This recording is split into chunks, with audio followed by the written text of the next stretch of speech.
Stop shopping for a Bentley on a Kia parking lot. Here are the 3 reasons that you are self-sabotaging attracting and retaining rockstar employees and candidates to build your law firm. Number 1, you are not showing up attractive. Number 2, you are not willing to pay to play.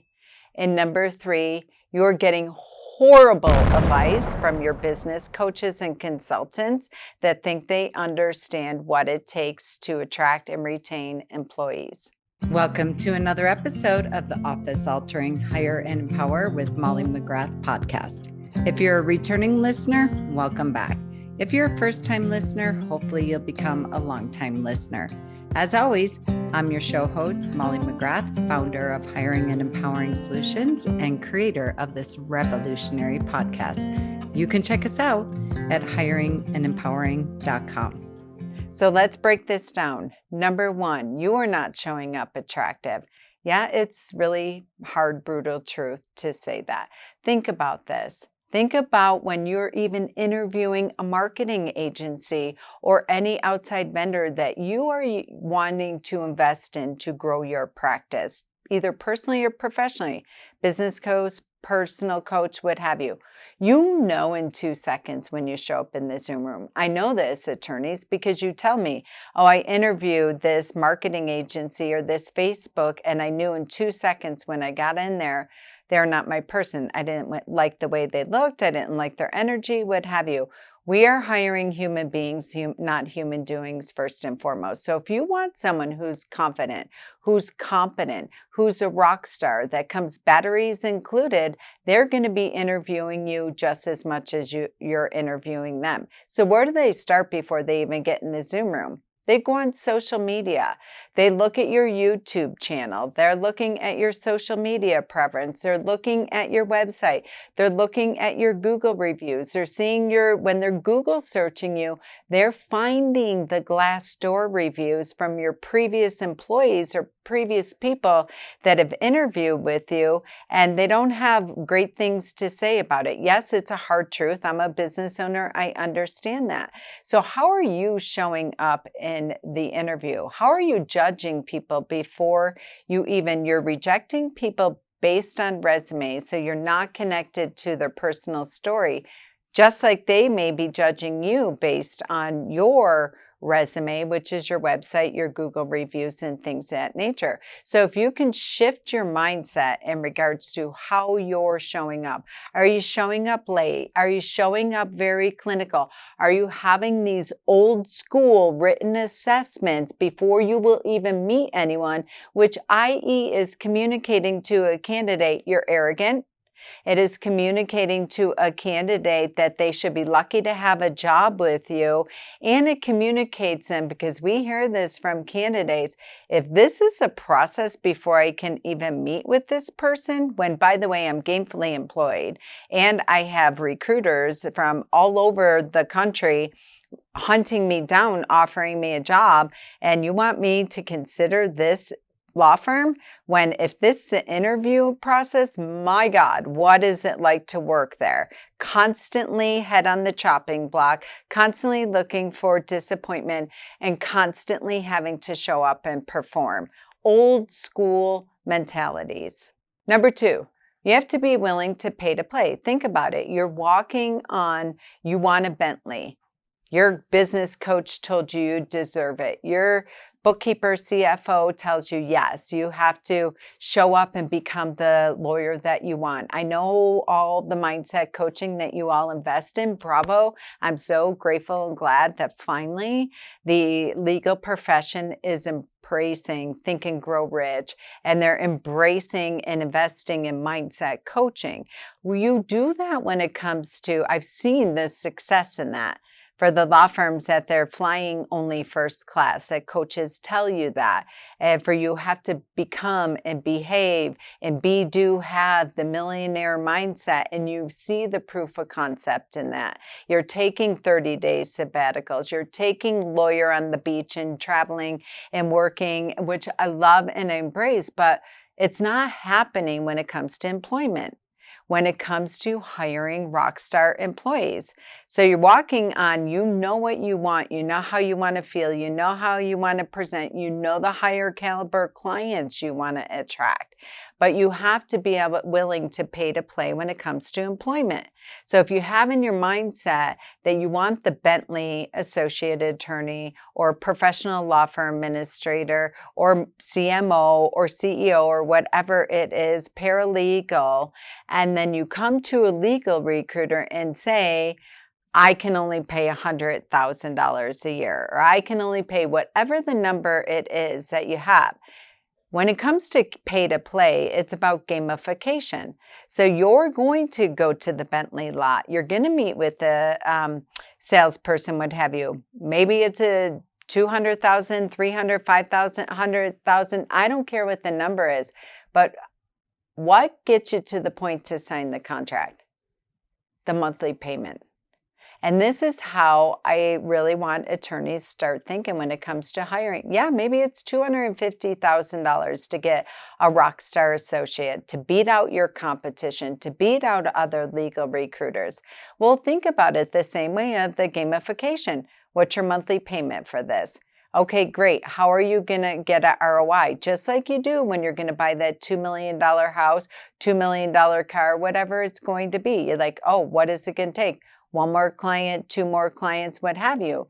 Now you can have some fun with it of how you get an ROI. But if you're not willing to play and you are ready to hit the market, or maybe you've been on the market and you cannot find the rockstar employee that you're looking for in any role, then here's my challenge to you. Here's my invitation to you all to start exploring. If you are walking on a Kia lot looking for a Bentley and you're not willing, you're not satisfied what you're seeing, it doesn't have the type of leather that you want, the speed, the stereo system, the engine, whatever it is, then you have to really look at what you're willing to pay to have what you want. So yeah, maybe it is $300,000 for an associate attorney. Maybe it is $250 for professional law firm administrator. It's not the fee that you're paying, it's a cost if you don't make the investment in the person in addition into what you're willing to pay. So what's the cost of you not hiring right, you not paying for top caliber candidates, and are you running around in a Kia that continually breaks down and doesn't deliver what you expect out of it? Number 3. You're getting bad advice from the business coaches and consultants out there. So often during the recruiting process, we will find a candidate, we will present it, they're a rock star, and they cost more than the law firm had anticipated. And they're getting advice from their business consultants. You can't afford that. Well, how many of your business consultants are in the recruiting field day in and day out? Do they know what you're competing with from a place of salary, benefits, perks, all of that? If they're not aware of that, you really have to start looking at the business advice that you're getting from these business consultants. Think about it. Many of you, very much like myself, invest thousands and thousands of dollars in consultants and coaches in legal organizations, whether it be for technical legal, business coaching, whatever it might be. You do not think twice about that monthly fee hitting your American Express. Right? But where is your guaranteed return on investment? Where are the KPIs for these coaches and consultants that you're paying? So you're willing to pay, some of you are paying $10,000 a month for one 30-minute coaching call with a mindset coach. I know this and I see the benefits of that, etc. But when it comes time for paying this for an employee, it is like horror. Go back to your consultants and they're like, no way, Jose. No, you can't afford that. You're not doing it. You're supposed to be getting a 10x ROI on them. How are you? all the things.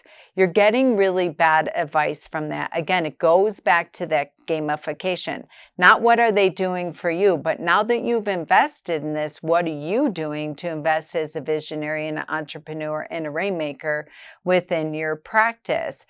Number two, the reason that you're getting really bad advice from these consultants is that these old school, like unbelievably painful interviewing process with that you are killing yourself.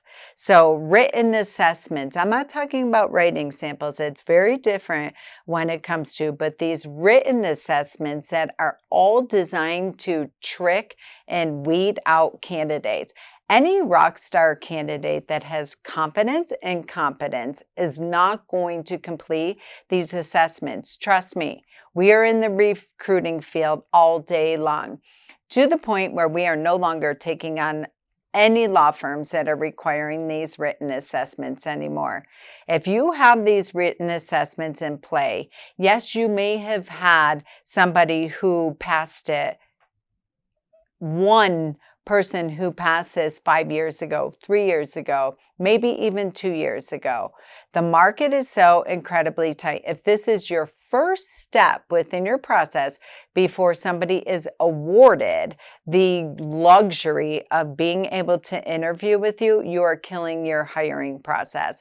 It is communicating to the candidate that is a rock star that if they are a rock star, they're gainfully employed. If they are a rock star, they have recruiters beating down their doors. If they are a rock star, they have at least 3 to 5 written offers or pending offers in the wings for them. So your law firm comes around and you're not competitive with your salary. You're expecting them to be in person. You have outrageous billable hour requirements, whatever it might be. Your offer is just not competitive. And now we're going to add this additional layer where you're getting bad advice from your coaches and consultants that communicate that you need to complete this written assessment before you are even able to meet with me. You're killing yourself. It's communicating that you're arrogant. It's communicating that you're unapproachable and inflexible. And it's communicating that if this is what it's going to be like before you even meet me, wait to see once you get hired and you're in here, how you are consistently needing to show up and overperform every day. And it's not a collaborative relationship. We've reached the end of yet another episode of the Hire and Empower with Molly McGrath podcast, where dream teams of entrepreneurs in an entrepreneur's world really do come true. Listen, whether you're a business owner, employee, executive, or hiring manager, we fully understand hiring, onboarding, and leadership is expensive, exhausting, often overwhelming, and absolutely time-consuming for the already taxed professional. Well, we have your back on all fronts. For 25 years and counting, we have transformed over 4,000 law firm teams into the most efficient, resourceful, and profitable asset of your business. Check out our Smart Hire solution, our employee leadership program, and the 66-day law firm turnaround at hiringandempowering.com.